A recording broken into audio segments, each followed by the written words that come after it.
வினெக்ஸ் class சார்பாக அனைவருக்கும் வணக்கம். இந்த வீடியோவில் நம்ம என்ன பார்க்கறோம்னா, வருகிற டிஎன்பிஎஸ்சி குரூப் 4க்கு 2022 வரப்போதிலே அம்மா நமக்கு வந்து மார்ச் மாதம் வந்து நோட்டிஃபிகேஷன் வரதா சொல்லியிருக்காங்க.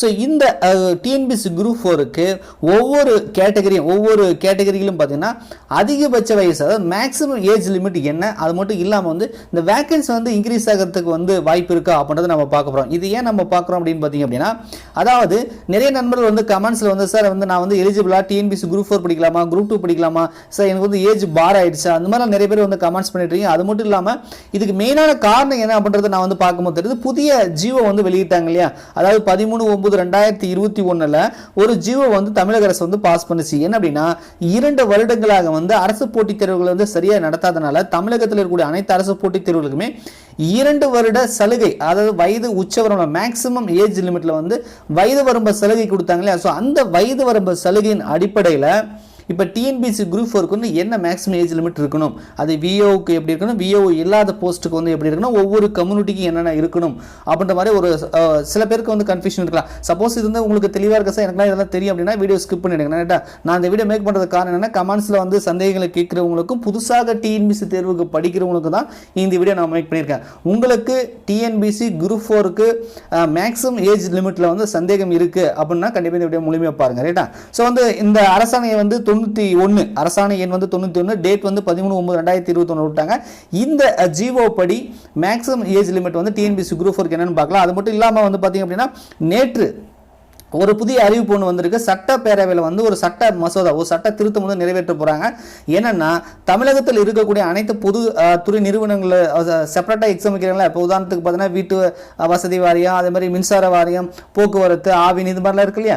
ஸோ இந்த தேர்வுகளோ கூட அதில் இருக்கக்கூடிய காலி பணியிடங்கள்லாம் பார்த்தீங்க அப்படின்னா டிஎன்பிஎஸ்சி மூலியமாகவே நிரப்பப்படும். டிஎன்பிஎஸ்சிலே நாங்கள் எக்ஸாம் வச்சு வந்து இனிமேல் எடுத்துக்க போகிறோம் அப்படின்ற மாதிரி ஒரு அறிவிப்பு கொடுத்துருக்காங்க. ஸோ இந்த அறிவிப்பு வந்ததுக்கப்புறம் ஒரு கேள்வி எழுது, அப்போ TNPSC group 2 group 4 vacancy increase ஆகுமா அப்படின்ற ஒரு கேள்வி வருது. அதுவும் வந்து இந்த வீடியோல நம்ம வந்து பார்த்துக்கலாம். ஓகேவா. சரி, புதிய ஜிஓ படி என்ன ஏஜ் இருக்கணும் அப்படின்றத நம்ம பார்க்கலாம். ஃபர்ஸ்ட் வந்து பார்த்தீங்கன்னா வில்லேஜ், அதாவது விஓக்கு நம்ம பார்க்கலாம். ரைட்டா. ஸோ அதை பார்க்கறதுக்கு முன்னாடி நம்ம சேனல் நீங்கள் முதல் முறையாக பார்க்குறீங்க, இது வரைக்கும் சப்ஸ்கிரைப் பண்ணலாம் அப்படின்னா வீடியோக்கு கீழே இருக்கக்கூடிய ரெட் கலர் பட்டனை கிளிக் பண்ணி சப்ஸ்கிரைப் பண்ணி கூட அந்த பெல் பட்டன் ஆல்ரெடி செட் பண்ணி வச்சுக்கோங்க. அப்போ தான் நான் வீடியோ பட்டன் உங்களுக்கு நோட்டிஃபிகேஷன் வரும். ஸோ விஓக்கு வந்து பார்த்தீங்கன்னா SC, SCA, MBC, DNC, BC, BCM, அது மட்டும் இல்லாமல் அனைத்து கேஸ்டில் இருக்கக்கூடிய டிஸ்ட்ரிக்ட் விடோஸாக இருந்தீங்கன்னா மினிமம் வந்து 21 வயசு வந்து உங்களுக்கு வந்து பூர்த்தி அடைஞ்சிருக்கணும். 21 ஏஜ் வந்து நீங்கள் கம்ப்ளீட் பண்ணியிருக்கணும். எந்த போஸ்ட்டுக்கு? விஓ போஸ்ட்டுக்கு. நாம டிஎன்பிஎஸ்சியில் வந்து 2 விதமாக தான் பிரித்து பார்க்கணும். ஒன்று விஓ வருது, இன்னொன்று வந்து பார்த்தீங்கன்னா மற்ற போஸ்ட்டுக்கெல்லாம் வருது. ஆனால் எக்ஸாம் ஒன்று தான், அப்ளிகேஷன் ஒன்று தான், ஆனால் வந்து 2 விதமாக பிரிச்சுக்கிறாங்க இல்லையா. ஸோ அதனால் நான் சொல்கிறேன், விஓக்கு வந்து மினிமம் வந்து 21 வயசு வந்து பூர்த்தி அடைஞ்சிருக்கணும். மேக்ஸிமம் ஏஜ் எவ்வளோ அப்படின்னு பார்த்தீங்கன்னா, இதுக்கு முன்னாடி வந்து 40 அப்படின்றது ஜிஓ வராதுக்கு முன்னாடி வரைக்கும் 40. ரைட்டா.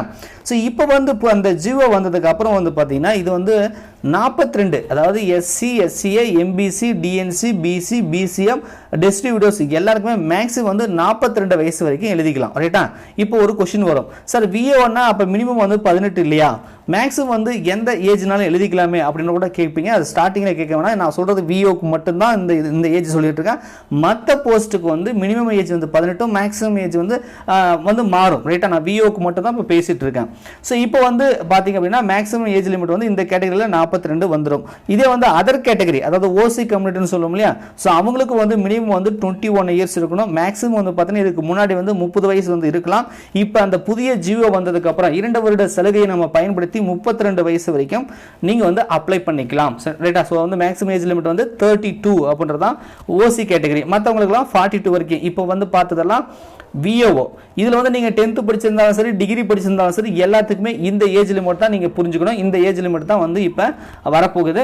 நான் வந்து மந்த் வந்து 1/7/2022 சொல்லியிருக்கேன். இது ஏன் நான் சொல்லியிருக்கேன் அப்படின்னா, இதுக்கு முன்னாடி வந்த டிஎன்பிஎஸ்சிலாம் பார்த்தீங்கன்னா எப்பவுமே ஏஜ் லிமிட் வந்து 7ஆம் மாதம் 1ஆம் தேதி வச்சு தான் கால்குலேஷன் பண்ணுறாங்க. அதைப்படி நான் சொல்லியிருக்கேன். மேபி ஒருவேளை மார்ச் மாதமே நோட்டிஃபிகேஷன் வந்துச்சுன்னா இந்த ஏஜ் கால்குலேஷன் வந்து 1/1/2022 வச்சு அவங்க கால்குலேஷன் பண்ணாங்கன்னா கொஞ்சம் வந்து வேரியண்ட்டாக வந்து ஆகலாம். ரைட்டா. ஸோ நாம் வந்து இப்போதைக்கு வந்து வருவதற்கு முன்பாக நான் படிக்கலாமா, ஏன்னா நான் வந்து படிக்கலாமான்னு தெரிஞ்சதான் நம்ம வந்து படிக்கவே முடியும் இல்லையா. ஸோ அதுக்கப்புறம் நோட்டிஃபிகேஷன் வந்ததுக்கப்புறம் அவசரமாக படிக்க முடியாது இல்லையா. ஸோ அதுக்காக நான் சொல்லிட்டு இருக்கேன். ஸோ மேக்ஸிமம் வந்து 1/7/2022, 21 இந்த மாதிரி தான் வந்து கால்குலேஷன் பண்ணியிருக்காங்க. ஸோ அந்த மாதமே நான் வந்து எடுத்திருக்கேன். ஸோ இப்போ பார்த்தா நம்ம விஓ பார்த்தா, அடுத்து விஓவை தவிர மற்ற இருக்கக்கூடிய அனைத்து போஸ்ட்டுகளுக்கும் ஜூனியர் அசிஸ்டன்ட் ஆகலாம், அது non security, junior assistant security, bill collector, grade 1, field surveyor, draftsman, typist, stenotypist, இதுக்கெல்லாம் வந்து என்ன சார் ஏஜ் லிமிட் இருக்கணும். ஸோ இது வந்து டிஎன்பிசி குரூப் 4 தான் வருது. பட் ஆனால் இதுக்கு வந்து ஏஜ் லிமிட் மட்டும் கொஞ்சம் மாற்றி கொடுத்துருக்காங்க. ஸோ அதையும் வந்து நம்ம பார்த்துக்கலாம். இதுக்கு நான் அதே டேட் படி தான் வந்து நான் சொல்ல போகிறேன். ஃபர்ஸ்ட் பார்த்துக்கோங்க, SC, SCA, ST and distributors அந்த ஆல் கேஸ்ட் டிஸ்ட்ரிபியூட்டர் இருக்கக்கூடிய அனைத்து கம்யூனிட்டியில் இருக்கவங்களுக்கு வந்து பார்த்தீங்கன்னா மினிமம் வந்து 18 வயசு வந்து பூர்த்தி ஆகியிருக்கணும். மினிமம் 18 வயசு வந்து கம்ப்ளீட் ஆகிருக்கணும், அதான் முக்கியம். ஸோ ரைட்டா, இதே வந்து எம்பிசி, பிசி, டிஎன்சி, பிசிஎம் இருந்தாலும் வந்து 18 வயசு கம்ப்ளீட் ஆகிருக்கணும். அதர்ஸுக்கு வந்து 18 வயசு ஆகிருக்கணும். ஸோ டிஎன்பிசி குரூப் 4 அப்படின்னு சொன்னாலே 18 வயசு வந்து கம்ப்ளீட் ஆகிருக்கணும். விஓக்கு மட்டும்தான் 21 அப்படின்றத நீங்கள் தெரிஞ்சுக்கோங்க. ரைட்டா, ஸோ 18 வயசு கம்ப்ளீட் ஆனாலே டிஎன்பிசி குரூப் 4 அப்ளை பண்ணலாம். நீங்கள் எந்த கம்யூனிட்டி இருந்தாலும் சரி, அது ஒன்றும் பிரச்சனை இல்லை. இப்போ மேக்ஸிமம் ஏஜ் லிமிட் நம்ம வருவோம். மேக்ஸிமம் ஏஜ் லிமிட் வந்து இதுக்கு முன்னாடி என்ன கொடுத்துருக்காங்க, அந்த ஜிஓ வரதுக்கு முன்பாக வந்து பார்த்தீங்கன்னா எஸ்சி, எஸ்சிஏ, எஸ்டி அந்த மற்ற டிஸ்ட்ரிபியூட்டர் எல்லா கேட்டகரியிலுமே பார்த்தீங்கன்னா 35 இருக்கு. ஆனால் இப்போ நமக்கு வந்து ஜிஓ கொடுத்துருக்காங்க இல்லையா, வயது வரம்பு சலுகை 2 ஆண்டு. இப்போ வந்து நீங்கள் வந்து 37 வயசு வரைக்குமே நீங்கள் அப்ளை பண்ணிக்கலாம். ரைட்டா, ஸோ அப்போ உங்களுக்கு வந்து 37 வயசு கம்ப்ளீட் ஆகல அப்படின்னா கண்டிப்பாக நீங்கள் டிஎன்பிசி குரூப் 4க்கு படிக்கலாம் அப்படின்றத தெரிஞ்சுக்கோங்க. அதே மாதிரி வந்து பார்த்தீங்க அப்படின்னா எம்பிசி, டிஎன்சி, பிசி, பிசிஎம்க்கு வந்து மேக்ஸிமம் ஏஜ் லிமிட் வந்து புதுசாக வந்து 34, பழச வந்து 32 இருக்கு. ரைட்டா, 32. ஆனால் இப்போ வந்து நீங்கள் 34 வரைக்குமே மேக்ஸிமம் வந்து ஏஜ் லிமிட், அது வரைக்குமே நீங்கள் வந்து டிஎன்பிசி குரூப் 4 வந்து எழுதலாம். அதர்ஸ் வந்து பார்த்தீங்கன்னா ஓசி கேட்டகரின்னு சொல்லுவோம் இல்லையா, அவங்களுக்கு வந்து மேக்ஸிமம் ஏஜ் லிமிட் இதுக்கு முன்னாடி 30 கொடுத்துருக்காங்க. ஸோ இப்போ வந்து பார்த்தீங்கன்னா 32 வயசு வரைக்குமே அவங்க வந்து அப்ளை பண்ணிக்கலாம், எக்ஸாம் எழுதிக்கலாம். ஸோ இப்போ டக்குன்னு ஒரு கொஸ்டின் ஒரு கமெண்ட்ஸில் போயிட்டு இந்த வீடியோ முழுமையாக பார்க்காமலே சார் என்ன சார் அதாவது நோ ஏஜ் லிமிட்னு சொல்கிறாங்க, நீங்கள் என்ன சார் வந்து ஏஜ் லிமிட்லாம் சொல்லிட்டு இருக்கீங்களே இந்த டிஎன்பிசி குரூப் 4க்கு அப்படின்னு நீங்கள் கேட்கலாம். நான் இப்போ வந்து நீங்கள் இந்த டேபிள் ஃபுல்லாக பார்த்தீங்களா, ஸோ இந்த டேபிள் ஃபுல்லாக நீங்கள் பார்த்தது மினிமம் வந்து எல்லாருக்கும் 18 தான், அதில் எந்த மாற்றம் இல்லை.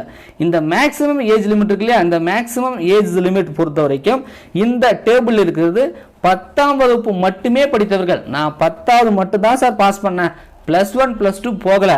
அப்படியே நான் +1 +2 போனாலும் ஃபெயில் ஆகிட்டேன். நான் வந்து +2 ஃபெயிலு, நான் வந்து 10th மட்டும் தான் படிச்சிருக்கேன், 10th தான் என்னுடைய எலிஜிபிள் அப்படின்னு நீங்கள் சொன்னீங்கன்னா உங்களுக்கு மேக்ஸிமம் ஏஜ் லிமிட் இதுதான். ரைட்டா, நீங்கள் ஒருவேளை +2 படிச்சிருக்கீங்க, டிப்ளமோ படிச்சிருக்கீங்க, நான் டிகிரி சார், முதுகலை பட்டதாரி சார், நான் ஒரு இன்ஜினியர் சார், நான் ஒரு பிஹெச்டி சார், இந்த மாதிரி நீங்கள் வந்து படிச்சிருக்கீங்க, 10th மேலே நீங்கள் வந்து முடிச்சிருக்கீங்க அப்படின்னா, அது டிப்ளமோ நான் சொன்ன டிப்ளமோ டிகிரி எதுவாக இருக்கலாம், அதெல்லாம் நீங்கள் முடிச்சிருக்கீங்க அப்படின்னா உங்களுக்கு நோ ஏஜ் லிமிட். ரைட்டா, உங்களுக்கு வந்து அந்த வயது உச்ச வரம்பே கிடையாது. நீங்கள் வந்து நம்ம கவர்மெண்ட் சொல்கிற ரிட்டையர்டு ஏஜ் இருக்கு இல்லையா, இப்போ வந்து பார்த்தீங்கன்னா 60ன்னு சொல்கிறாங்க, பட் இருந்தாலும் 58 வயசு வரைக்குமே நீங்கள் வந்து அப்ளை பண்ணிக்கலாம் அப்படின்றத தெரிஞ்சுக்கோங்க. ரைட்டா, ஸோ இந்த டேபிள் இருக்க மேக்ஸிமம் ஏஜ் என்பது 10ஆம் வகுப்பு படித்தவர்களுக்கு மட்டுமே.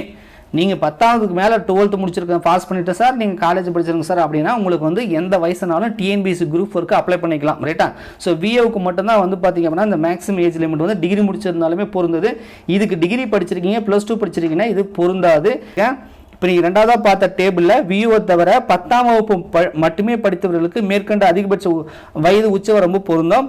நீங்கள் வந்து +2 டிப்ளமோ டிகிரி முடித்திருந்தால் வயது உச்சவரம்பு கிடையாது, நீங்கள் வந்து 58 வயசு வரைக்குமே நீங்கள் அப்ளை பண்ணிக்கலாம்.